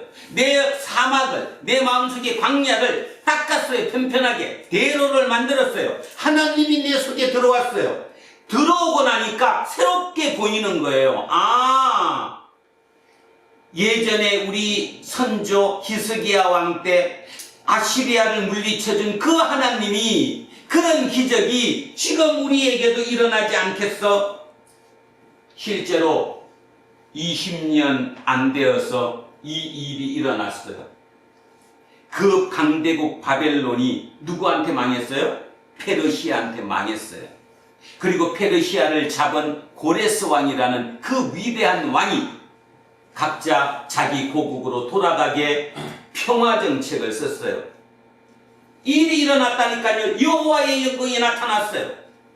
그런데 그 일을 미리 예전에 마음속에 사막과 광야를 길을 닦았던 그들은 너무너무 기쁜 마음으로 그걸 받아들일 수 있지만, 그 사막과 광야가 그대로인 사람들은 뭐야? 내가 왜 가? 여기가 얼마나 좋은데? 우리 아들 여기서 지금 터잡아가지고 월급도 잘 받고 얼마나 좋은데 내가 미쳤다고 다시 돌아가? 그 구로마의 수레에다 그거 끌고 그 수천 킬로를 내가 글로 다시 가? 난 미친 짓 안 할 거야. 하나님 잘못된 거 아니야? 비행기를 태워서 태워다 주던가. 그 말이 돼? 못 가는 거야. 그런데 길이 난 여호와의 대로가 이 속에 뚫힌 그들은 여호와의 영광을 봤어요. 모든 육체가 그것을 봤어요. 그리고 여호와의 입이 이렇게 말씀하셨어요. 말하는 자의 소리여 이르되 외치라. 대답하되 내가 무엇이라 외치리까? 자, 이사야도 답답해요. 기도를 했는데 하나님이 외치라 얘기를 하는 거예요. 자, 오늘 제 해석으로 바꾸면 가르치라 이렇게 하는 거예요. 그런데 뭘 가르칩니까? 안 먹히는데 이 사람들 터잡고 50년 동안 여기서 잘 살고 있는데, 근데 그들에게 뭐라고 외칩니까? 뭐를 가르칩니까? 그랬더니 이렇게 얘기하는 거예요. 자, 여러분 잘 들어보십시오. 내가 무엇이라 외치리까 하니 이르되 모든 육체는 풀이요 그의 모든 아름다움은 들의 꽃과 같다. 육체가 네가 아무리 잘났고 건강해도 키가 1m 70이 넘어도 풀이다. 너 영화가, 네 지금 잘 되고 있는 너 집안의 모든 영화가, 그 아름다움이 들의 꽃과 같다. 풀은 마르고 꽃은 시든다. 아멘입니까? 아멘 함부로 하시면 안 되는데. 꽃이 시들어요. 풀은 마르고 꽃은 시들어요. 여호와의 기운이 그 위에 불미라. 이 백성은 실로 풀이다. 이 말은 두 가지 의미가 있습니다. 자, 아까 얘기했듯이 이미 바벨론에서 50년 터잡았습니다. 내 자식과 손자는 이미 여기서 똑똑한 머리로 정착했습니다. 살만합니다. 조건이 좋습니다. 그래서 나는 그것이 하나님이 나한테 준 복이라고 날마다 감사 기도를 드렸습니다. 근데 그 하나님이 그거를 버리고 떠래요. 안락한 곳, 안전한 곳을 떠갖고 저쪽으로 가래요. 어떻게 가요? 못 가요. 자, 그런데 하나님이 뭐라고 그랬느냐 하면, 네가 지금 이루어는 그 모든 꽃들, 그 영화로움도 그냥 시들어 곧. 그리고 네 육체 풀이야. 시들고 말아.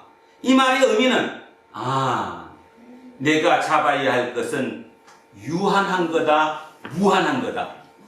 그렇지. 이걸 잡을 수 있어야 되는 거예요. 여러분 잡으셔야 돼요. 여러분 유한을 잡으면 안 돼요. 무한을 잡으셔야지. 무한은 영원이에요. 그 영원한 생명을 우리는 끝없이 얘기해요. 영생이라고. 영생을 잡아야 되는 거예요. 영원을 잡아야 하는 거예요. 그러면 뭐가 영원이냐의 문제죠. 이렇게 나왔습니다. 풀은 마르고 꽃은 시들지만 하나님의 말씀은 영원히 서리라. 영원은 뭐가 영원이에요? 하나님의 말씀이 영원이에요. 두려운 게 두렵기도 하고 한편으로 진짜 안타깝기도 한 게 하나님을 몰라요. 아까 얘기했듯이 하나님은 볼 수 없어요. 하나님을 보는 자는 죽어요. 그 말의 의미는 하나님은 죽어서만 볼 수 있어요. 내가 죽었다가 다시 태어날 수만 있다면 충분히 가능하지만 실제 내 눈에 이걸로 감각으로 하나님을 뵐 수가 없어요. 그런데 우리는 하나님을 어떻게 뵐 수 있느냐? 민감함으로, 민감한 예민함으로 하나님을 만날 수 있어요. 내 삶에 하나님이 개입하고 계시다는 걸 민감하게 느낄 수 있어요. 왜냐하면 지금까지 살아왔던 매일의 삶이 하나하나 따져보면 모든 게 내 욕망대로 이루어진 건 아니거든요. 내 뜻대로 이루어지는 것이 아니거든요. 누군가의 삶자의 개입이 내 삶에 임해 있는 거거든요. 그걸 민감하게 받아들일 수 있는 거예요. 그러면 하나님이 나를 옮기셨다. 무엇인가 이유가 있구나. 하나님이 지금 앞에 뭐를 막았다. 지금 이 막는 이유가 있으신 거구나. 다른 답을 찾아야 된다는 거예요. 근데 우리는 어떤 답을 잘 찾냐 하면 막혔다, 뭐가 안 된다 그러면 그 문제만 너무너무 부각해요. 그러다가 나중에 답은 정해졌어요. 하나님이 왜 나를 버리시지? 내가 뭐를 잘못했는데? 그리고 내가 죄인이라는 쪽으로 가버리는 거예요. 아니에요. 아니라고. 이한민이가 떨어진 이유는 본인밖에 몰라요. 남이 이래라 저래라 할 수 있는 게 아니에요. 본인이 그걸 민감하게 예민하게 알아들어야 되는 거예요. 무슨 의미지? 그런데 중요한 것은 그 그림은 상상을 초월하는 거예요. 초이성이에요. 이성을 초월하는 거예요. 그래서 제가 자꾸 젊은 친구들 신문 읽고 책 읽고 사고를 넓히라고 얘기하는 거예요. 사고를 넓힌 만큼 보여요. 사고가 좁으면 안 보여요. 사고가 좁으니까 제 설교가 안 들려요. 뭐 목사 저렇게 설교하는지 몰라, 그지? 좀 가슴 좀 방방 뜨게 하지. 힘이 넘치게 하지. 사고를 넓히는 거예요. 가르쳐야 되는 거예요. 지금 하나님은 이사야에게 이렇게 얘기하는 거예요. 너 가르쳐. 안 가르쳐서 그들이 글로 안 가. 어떻게 인간이 본능적으로 나쁜 곳, 좋은 곳에서 나쁜 곳으로 가? 그게 얼마나 어려운 일인데 안 가. 그러니까 가르쳐. 어떻게 가르쳐? 풀은 꽃은 시들고 말라. 하나님의 말씀은 영원해. 네가 잡아야 될 거는 그럼 없어지는 유한한 거야? 아니면 없어지는 영원한 거야? 그것 태기를 가르쳐. 여러분, 이 땅에서 아무리 성공하고 출세해도 100년도 안 되는 거예요. 유한해요. 그러나 아까 얘기했듯이 진짜 구약의 말씀처럼 죽으면 하나님을 만난다면 그 말을 유추해 보면 우리는 죽으면 하나님의 나라를 간다는 얘기예요. 근데도 안 믿어져요? 그거는 안 보니까는 나랑 관계없는 거예요? 지금 당장 보이는 호떡이 좋아요? 맛있고? 자, 풀은 마르나 꽃은 시드나 하나님의 말씀은 영원하다. 이게 위로라는 거예요. 진짜 위로는 이거라는 거예요. 진짜 힐링은 이거라는 거예요. 이게 되고 나면 웬만한 데 흔들리지도 않아요. 웬만한 거에 이 감정이, 기복이 심해지지 않아요. 굳건히 있어요. 진짜로. 오은영 박사 없어도 돼요. 아십니까? 진짜 힐링이 뭐냐? 진짜 위로가 뭐냐? 풀은 마르고 꽃은 시들어요. 그런데 하나님의 말씀은 영원해요. 그 영혼을 붙잡아야 되는 거예요. 사도 바울은 그걸 붙잡았어요. 그리고 뭐라고 얘기했어요? 사도 바울 고린도후서 맞나? 4장 16절. 우리의 겉사람은 뭐하지만 후패하지만 속사람은 날로 새로워집니다. 어디가 새로워져야 돼요? 속사람이 새로워져야 돼요. 영혼이 새로워져야 되는 거. 사도 바울은 그거를 알았어요. 그래서 그 사람을 뭐라고 불렀어요? 새로운 피조물이라고 불렀어요. 새로운 피조물. 새로운 피조물이 끝이 바뀐 게 아니잖아. 성령 수술해서 얼굴에 주름이 없어진 게 새로운 피조물이 아니잖아요. 생각이 바뀐 거죠. 마음이 바뀌었잖아요. 영혼이 바뀌었잖아요. 그러니 그 사람이 삶을 대하는 태도가 완벽하게 바뀌죠. 이게 그냥 쉽지 않아요. 왜 그런가 하면 이 자리를 떠나서 밖에 나가서 어울려 살아가는 저 세상은 끝없이 세상의 얘기를 하기 때문이에요. 그래서 우리가 내가 강하지 못하면 거기에 휩쓸려 가는 거예요. 휩쓸려 가버려요. 그렇다고 우리가 우리끼리만 따로 모여서 살 수 있지도 않아요. 왜냐하면 우리는 그들을 교화시킬 의무를 가진 사람들이니까. 하나님의 백성인 이유는 우리가 그들을 교화시켜야지 우리가 그들에게 교화당하면 안 되잖아요. 근데 지금 세상은 우리가 그들에게 당하고 있잖아요. 그들의 논리에 당하고 있잖아요. 그래서 교회가 힘을 잃어버렸잖아요. 교회 목사가 나와서 얘기해도 씨도 안 먹히잖아요. 여러분도 느끼시겠지만 이렇게 혼동의 시대, 대결의 시대에 진짜 믿을 수 있는 이쪽에서도 존경받을 수 있는 좀 속된 표현으로 말이 먹힐 수 있는 사람 한 명만 있다면 답은 쉬워져요. 그죠? 진보와 우익이라고요? 그런 거 따지지 말고 우리 이래서는 안 됩니다. 대한민국 이러면 큰일 납니다. 우리 이제 좀 진정합시다. 한마디 하면 그게 하나로 합쳐져요. 그런데 지금 우리는 그를 잃어버렸어요. 아마 예전에 그 김수환 추기경 이후에는 없는 것 같아요. 그래도 김수환 추기경 이전에는 그 박정희라고 하는 독재 정권에서도 그도 그 말을 들었습니다. 바로 그거거든요. 그게 지금 우리에게 필요한 거거든요. 그 사람이 우리여야 하거든요. 근데 우리도 거기에 휩쓸려서 동화돼 버리고 말았어요. 자, 꼭 기억하십시오. 7절 8절 풀은 마르고 꽃이 시들면 여호와의 기운이 그 위에 불미라. 이 백성은 실로 풀이로다. 풀은 마르고 꽃은 시들면 우리 하나님의 말씀은 영원히 서리라 하라.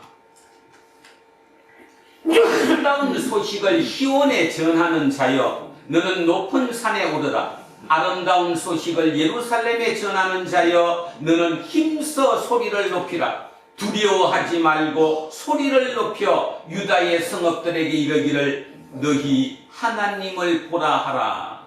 이 말의 의미는 예루살렘, 유다의 나머지 46개 성읍들, 지금 그 성읍들에도 유다인들이 살고 있어요.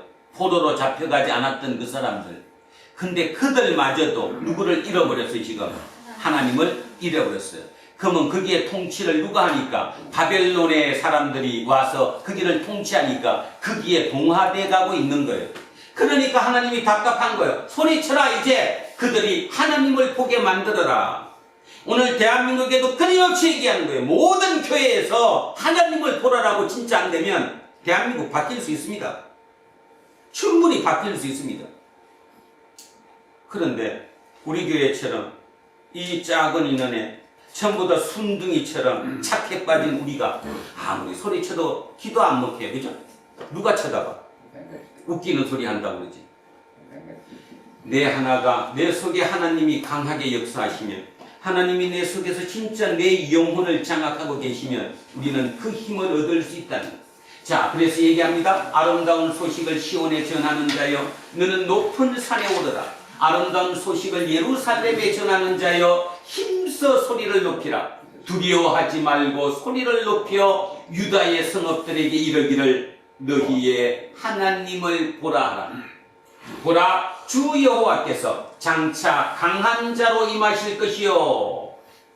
여호와 하나님이 강한 자로 임하실 것이요. 친히 그의 팔로 다스리실 것이라. 보라, 상급이 그에게 있고 보응이 그의 앞에 있다. 심판 때죠. 마지막 때. 우리는 오늘 대림절 첫째 주일입니다. 대림절은 다시 오실 그 하나님을 기다리는 시간입니다. 예수 그리스도가 이 땅에 오셨던 것을 초림이라고 부르고 이제 다시 우리를 심판하기 위해서 마지막에 그 예수 그리스도가 우리에게 다시 오심을 재림이라고 부릅니다. 우리는 그 예수님을 다시 기다리는 거예요. 그분은 강한 자로 우리에게 임하실 거예요. 그래서 친히 그의 팔로 우리를 다스리실 것이고 상급이 그에게 있고 보응이 그 앞에 있어요. 상품이 우리를 구하는 구원이 그분 손에 있을 것이라는 것. 그걸 우리는 믿어야 된다는 거죠. 구원을 내가 스스로 이룰 수 없으니까 내가 로또 복권을 맞아서 내가 열심히 살아서 박사가 되고 열심히 살아서 부자가 되더라도 그 부자가 된 돈이 또는 그 지식이 나를 구원할 수 없습니다. 결국 이 강한 자가 새로 오시는 이분이 나에게 상급을 주실 것이고 그분이 나를 구원하실 것이라는 믿음이. 자, 마지막 11절은 이렇게 끝납니다. 그는 목자같이 양떼를 먹이시며 어린 양을 그 팔로 모아 품에 안으시며 젖먹이는 암컷들을 온순히 인도하시리로다. 우리의 꿈은 이거잖아요. 여호와는 나의 목자시니 내게 부족함이 없으리로다. 그가 나를 푸른 초장에 뭐하며? 누이시며 쉴만한 물가로 인도하시니. 다윗은 실제로 그 고백으로 날마다의 그 기도로 자기 삶 동안에 행복을 얻었을 겁니다. 우리 또한 그 하나님이 나를 이렇게 인도하실 것이라는 그 믿음으로 아까 그 험한 길, 그 안전하고 안락한 곳에서 불편하고 보이지 않는 그곳으로 그 대이동을 할 수 있을 것이라는 거예요. 어쩌면 리어카를 끌든 수레를 끌든 거기에서 끌고 가는 것이 실은 더 쉬울 수도 있습니다. 무엇보다 우리 마음속에 여호와를 받아들이는 대로를 만드는 것보다. 오늘부터 대림절 첫째 주일입니다. 우리는 끊임없이 내 마음속을 닦아야 합니다. 내 마음속의 높은 곳을 편편하게 만들고 깊이 뿡 뚫린 곳을 다시 메꿔서 편편한 여호와의 대로를, 주님의 대로를 내 속에 만드셔야 합니다. 여러분 그걸 만드셔야 합니다. 여러분 속에 그거 만드는 게 만만한 일이지 않다는 사실을 명심하셔야 됩니다. 이사야가 너네 돌아갈 기회가 올 거야. 자, 돌아갈 기회를 만들기 위해서는 대로를 먼저 만들어야 돼. 그 대로가 각자의 가슴 속에, 생각 속에, 마음 속에 그거를 먼저 만들어야지만이 갈 수 있다고 했던 그 생각을 지금 우리도 똑같이 받으셔야 합니다. 아침에 일어나서 오늘은 한번 길을 닦아보자 하지만 밖에 나가서 이런 대화 저런 대화 또 저렇게 멋있고 화려하고 좋은 거 그 길을 만나다가 보니까 나는 또 푹 빠져서 글로 헛돌고 말죠. 다람쥐 쳇바퀴 돌듯이 끝없는 반복이 우리 삶에 이어지고 있습니다. 그럼에도 불구하고 기억하십시오. 역사는 나선형으로 조금씩 진보합니다. 우리의 하나님에 관한 길도 나선형입니다. 나선형이 뭐죠? 앞으로 가는 것 같지만 다시 뒤로 돌아갔다가 그리고 또 앞으로 좀 가는 것 같더니 뒤로 돌아가고 직선으로 가는 게 아니라 이렇게 나선형으로 그럼에도 불구하고 조금씩은 앞으로 진보한다는 사실, 그게 인간의 존재라는 사실을 잊으셔서는 안 됩니다. 그런 면에서 지금 대한민국은 앞으로 가다가 뒤로 좀 돌아가는 것 같지만 이게 굳히는 기간이라는 거예요. 그래서 앞으로 또 진보해 나갈 것입니다. 이 진보를 이뤄나가는 그 원동력이 바로 예수 그리스도가 되어야 한다는 사실이에요. 그게 아닌 다른 것이, 다른 가치가 그의 원동력이 되면 그것은 우리에게 큰 재앙이 될 거니까죠.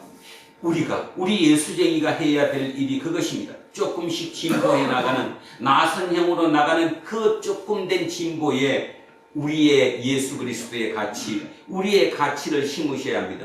그거를 바탕으로 해야지만이 이 나라가 흥할 수 있다는 사실. 히스기야가 왜 실패했습니까? 다지지를 못했습니다. 그리고 다지지 못한 그 결과가 어떻게 나타났습니까? 갑자기 뭐가 잘되고 흥해지니까 교만해지고 말았습니다. 그리고 마지막에 모든 사람들이 얘기합니다. 나면 괜찮으면 돼. 나중은 내가 어떻게 할 수 없잖아? 그래도 지금 거라도 지키며 살아야지. 그 2700년 전 히스기야의 그 얘기. 그런데 200년이 지난 바벨론 포로들에게 다시 자기 고국으로 하나님께로 돌아가라고 아무리 얘기를 해도 그들에게 씨도 제대로 먹히지 않는다는 사실. 그럼에도 불구하고 소수일지라도 그들은 다시 돌아갔다는 사실. 오늘 우리도 이 중에 단 몇 명이라도 하나님께로 돌아가는 인원이 생길 수 있을 것이라고 믿습니다. 성령님께서 우리와 함께 하시고 우리의 마음속에 그 대로에서 강력한 힘을 역사하셔서 우리를 그 길로 인도해 주실 줄 믿습니다. 그곳은 불편한 곳으로 가는 것이지만 그 속에는 하나님이 주시는 그 기쁨이 함께합니다. 십자가의 길은 고통의 길이이지만 하나님께서 함께 하시는 그 기쁨과 그 감격과 그 감사는 이루 형언할 수 없습니다. 그래서 모두가 어려운 길을 가죠. 그게 없었다면 그 길을 가겠습니까? 오늘 대림절 첫째 주일 두란노 교회 우리 공동체의 모든 식구들은 하나님의 그 애타는 마음을 받아들여서 우리 마음속에 하나님의 길을 예비해보는 그런 시간이 되시기를 주의 이름으로 간절히 축원드립니다. 아멘. 자, 오늘 본문을 다시 한번 찬찬히 머릿속에 그림을 그리시면서 하나님의 메시지로 한번 읽고 기도하겠습니다. 자, 같이 합독하십니다. 너희의 하나님이 이르시되 너희는 위로하라 내 백성을 위로하라. 너희는 예루살렘의 마음에 닿도록 말하며 그것에게 외치라.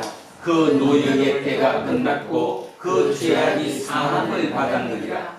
그의 모든 죄로 말미암아 여호와의 손에서 벌을 대나 받았느니라 할지니라 하시니라. 외치는 자의 소리여 이르되 너희는 광야에서 여호와의 길을 예비하라. 사막에서 우리 하나님의 대로를 평탄하게 하라. 골짜기마다 고두어지며 산마다 언덕마다 낮아지며 고르지 아니한 곳이 평탄하게 되며 험한 곳이 평지가 될 것이요 여호와의 영광이 나타나고 모든 육체가 그것을 함께 보리라. 이는 여호와의 입이 말씀하셨느니라. 말하는 자의 소리여 이르되 외치라. 대답하되 내가 무엇이라 외치리까 하니 이르되 모든 육체는 풀이요 그의 모든 아름다움은 들의 꽃과 같으니 풀은 마르고 꽃이 시들면 여호와의 기운이 그 위에 불미라. 이 백성은 실로 풀이로다. 풀은 마르고 꽃은 시드나 우리 하나님의 말씀은 영원히 서리라 하라. 아름다운 소식을 시온에 전하는 자여 너는 높은 산에 오르라. 아름다운 소식을 예루살렘에 전하는 자여 너는 힘써 소리를 높이라. 두려워하지 말고 소리를 높여 유다의 성읍들에게 이르기를 너희의 하나님을 보라 하라. 보라 주 여호와께서 장차 강한 자로 임하실 것이요 친히 그의 팔로 다스리실 것이라. 보라 상급이 그에게 있고 보응이 그의 앞에 있으며 그는 목자같이 양떼를 먹이시며 어린 양을 그 팔로 모아 품에 안으시며 젖먹이는 암컷들을 온순히 인도하시리로다. 아멘. 기도하겠습니다. 우리는 늘 기도할 때마다 살아계신 아버지 하나님이라고 기도합니다. 하나님은 실로 살아계시고 우리와 함께 하시고 역사를 주관하시는 분이십니다. 우리가 느끼든 느끼지 못하든 예민한 사람이 느낄 수 있듯 결국 하나님은 하나님의 뜻을 위해 우리를 통해 이 땅의 역사를 이끌어 가고 계심을 믿습니다. 세상이 하수상합니다. 어렵습니다. 그 원인이 무엇인지 오늘 우리는 히스기야를 통해서 또 제2 이사야의 그 새로운 메시지를 통해서 우리는 다시 한번 깨닫게 되었습니다. 깨닫게 되었다고 해서 이것이 내 삶이 되지는 못합니다. 하나님, 우리를 도와주십시오. 성령님이 우리 속에 임하셔서 강권적으로 우리의 삶을 인도해 주십시오. 내 앞에 드러나 보이는 그 모든 보이는 것이 결국 보이지 않는 것의 증거라는 그 사실을 마음속 깊이 새기게 하시고, 보이는 것보다 보이지 않는 것이 더 중요하다는, 결국 그것을 바꾸는 것이 인생의 목표라는 사실, 하나님은 그것을 바꾸라고 우리에게 얘기하고 계심을 믿는 그 믿음으로 우리를 온전히 바꾸어 주십시오. 사도 바울의 고백처럼 새로운 피조물이 되게 하셔서 그 새로운 피조물이 이 땅을 살아가며 느끼는 그 행복감이 무엇인지를 실로 체험하며 하나님과 함께 하나님을 배우는 그날까지 이끌어가는, 또 휘지 않고 그 길로 향해 갈 수 있는 우리 공동체 모든 식구들이 되게 하옵소서. 감사드리며 거룩하신 우리 주 예수 그리스도 이름으로 기도합니다. 아멘. 자, 찬송가 521장 찬송합니다. 구원으로 인도하는 그는 참 좋으며 생명으로 인도하는 그 길은 참 험하니 우리 몸에 지워있는 그 더러운 죄짐을 하나 없이 벗어놓고 힘써서 들어갑시다. 구원으로 인도하는 그 좋은 문 들어가 영생으로 인도하는 그 생명길 갑시다. 이 세상에 많은 사람 큰 문으로 들어가 넓은 길로 갈지라도 멸망길로 끝나니 세상 헛된 부귀 영화 모두 내어버리고 주의 말씀 순종하여 그 생명길로 갑시다.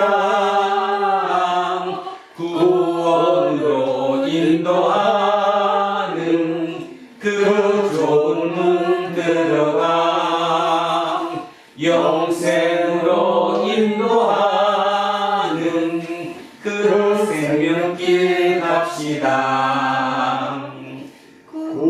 구원의 문 열렸으니 주의 공로 길이고 주저알고 들어가서 생명길로 갑시다. 구원의 문 닫힌 후엔 들어가고 싶구나. 한 번 닫힌 구원의 문 또 열려지지 않으리.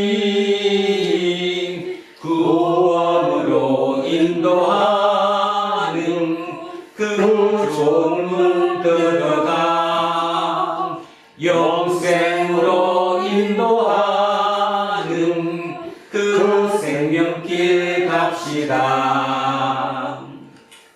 다 자리에서 일어서십시오. 사도신경으로 신앙 고백 드리겠습니다. 나는 전능하신 아버지 하나님 천지의 창조주를 믿습니다. 나는 그의 유일하신 아들 우리 주 예수 그리스도를 믿습니다. 그는 성령으로 잉태되어 본디오 마리아에게서 나시고 본디오 빌라도에게 고난을 받아 십자가에 못 박혀 죽으시고 장사된 지 사흘 만에 죽은 자 가운데서 다시 살아나셨으며 하늘에 오르시어 전능하신 아버지 하나님 우편에 앉아 계시다가 거기로부터 살아있는 자와 죽은 자를 심판하러 오십니다. 나는 성령을 믿으며 거룩한 공교회와 성도의 교제와 죄를 용서하는 것과 몸의 부활과 영생을 믿습니다. 아멘. 내게 있는 모든 것을 겸손하게 드리네.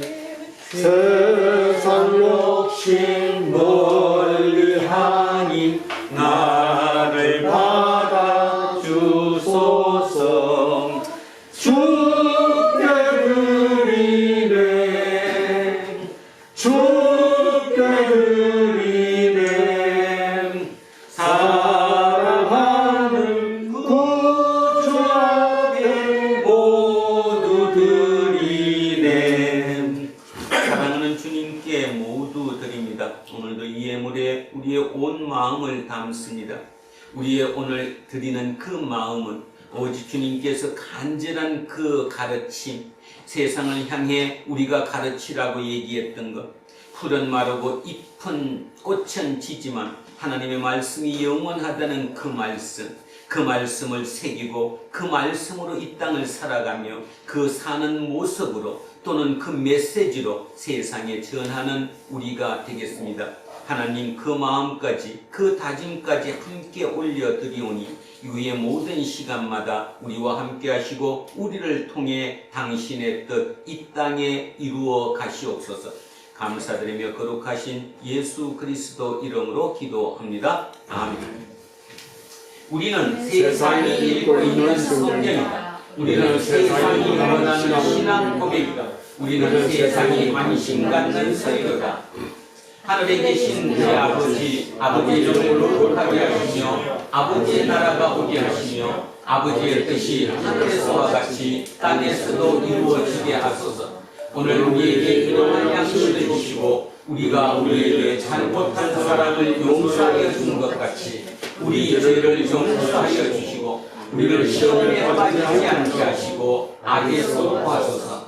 나라와 권능과 영광이 영원히 아버지의 것입니다. 아멘. 오늘 주신 말씀에 세임 얻어서 세상으로 나가서 살아갈 때에 나 혼자 힘으로 늘 부족하오니 주여 나를 도우사 승리하게 하소서. 아멘. 이제 세계 교회력에 따른 2022-2023년 대림절 첫째 주일 공동 예배가 끝났습니다. 각자 일상의 자리로 돌아가십시오. 그 옛날 바벨론 제국보다 더 공고한 일상에서 풀은 마르고 꽃은 시드나 하나님의 말씀은 영원하다는 이사야 선지자의 외침을 기억하며 새벽을 기다리는 파수꾼처럼 주님의 재림을 기다리는 파수꾼으로 살아가십시오. 이제는 우리 주 예수 그리스도의 은혜와 하나님 아버지의 영원 무궁하신 사랑과 성령님께서 우리와 함께 하시고 우리의 길을 인도하시니 오늘 이곳에 고개 숙인 우리 모두에게와 우리의 자녀들과 가정 위에 일터와 사업체 위에 그리고 이 나라 이 민족 위에 이제로부터 영원토록 함께 하시기를 간절히 축원하옵나이다. 아멘.